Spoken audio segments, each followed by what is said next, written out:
You know, every parent wants to raise a curious, smart kid. But what if I told you that intelligence isn't just something they're born with? It's actually something you can build, especially in those first 3 crucial years of life, just by using small, simple habits every single day. Just look at this number for a second. 1 million. It's a huge number, right? And believe it or not, it has everything to do with what's happening inside your baby's brain, like right now. That's right. During these early years, your baby's brain is forming over 1 million new neural connections every single second. That is just mind-blowing. It means every sound they hear, every texture they feel, every word you speak is literally building the architecture of their future mind. Now, hearing that might feel like a lot of pressure, but it's the exact opposite. It's an incredible opportunity. You don't need fancy gadgets or complicated programs.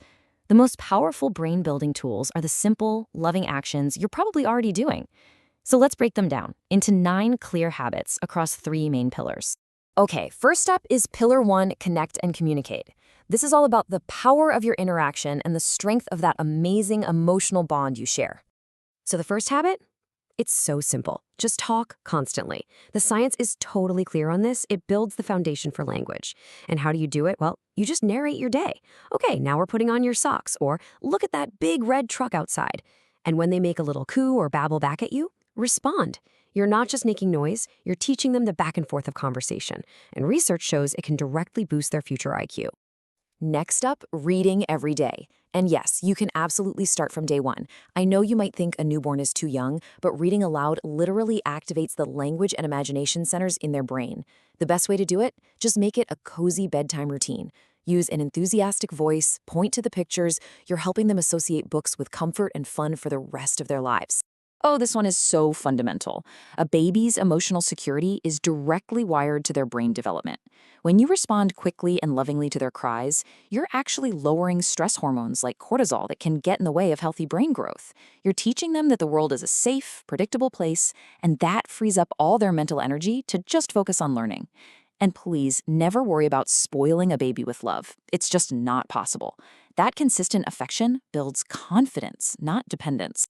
All right, let's move on to our second pillar, sense and explore. This is where physical movement and all those sensory experiences become super important for learning. Habit number 4 is all about active play.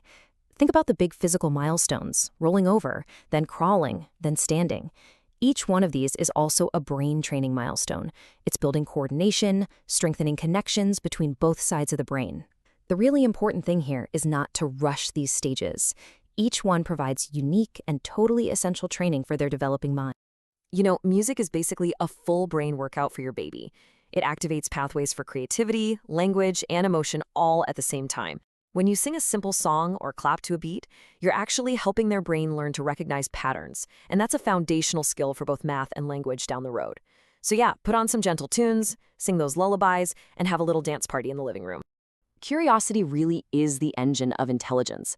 Letting your baby safely explore is like giving them their very first science lesson. I mean, when they drop a block and see it fall, that's physics. When they shake a rattle and hear a noise, that's cause and effect.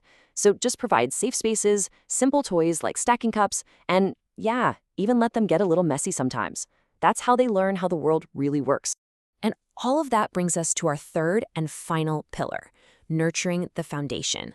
This is about giving their brain the essential building blocks and the protected environment it needs to absolutely thrive. A baby's brain grows so incredibly fast, and all that growth requires fuel. Good nutrition isn't just a nice to have, it's non-negotiable for development. So let's look at exactly what that fuel is made of. So what's on the menu for a growing brain? Well, key nutrients like DHA, which is an omega-3, along with iron, zinc, and a bunch of vitamins, these are the literal physical building blocks for memory, for attention, and for problem-solving skills. And the great news is you can find these in really simple whole foods. Once your baby starts on solids, things like avocado, sweet potatoes, eggs, and lentils are fantastic brain fuel. It's also really clear what to avoid: added sugars and processed foods. They can just get in the way of the brain's energy and focus. Okay, this is a big one in our world today. For babies, especially those under 18 months, passive screen time is a brain blocker. Why? Because real learning happens through back and forth interaction. That face-to-face engagement teaches them empathy, language, and all those little emotional cues in a way a screen just can't. It builds active connections in their brain, while screens can unfortunately create passive learning habits. And this brings us to our final and maybe the most powerful habit of all. Affection isn't just, a fuzzy feeling. It's biological. Every hug, every cuddle, every smile releases oxytocin. That's the bonding hormone. And this incredible chemical actually promotes the growth of brain cells, reduces stress, and helps your baby learn to regulate their emotions. Love literally builds a bigger, stronger, more resilient brain. So let's pull all of this together. I want you to think of these 9 habits not as some stressful checklist, but as a simple, powerful toolkit that you can use every single day. Here it is, a little cheat sheet. To connect, you talk, you read, and you respond with love. To help them explore, you encourage active play, music, and their own curiosity. And to nurture that foundation, you give them good food, you limit screens, and you show them endless affection. They're such simple actions, but they have a truly profound impact. Let this idea really sink in for a moment. This is the central message, and it is so empowering. You are your baby's first and most important teacher. You are shaping their future, one loving interaction at a time. So, as we wrap up, the question isn't, how can I do all of this perfectly right now? It's much simpler. It's this. What one small moment of connection or play or nurturing will you create today? Because in the end, those small moments are where all the magic really happens.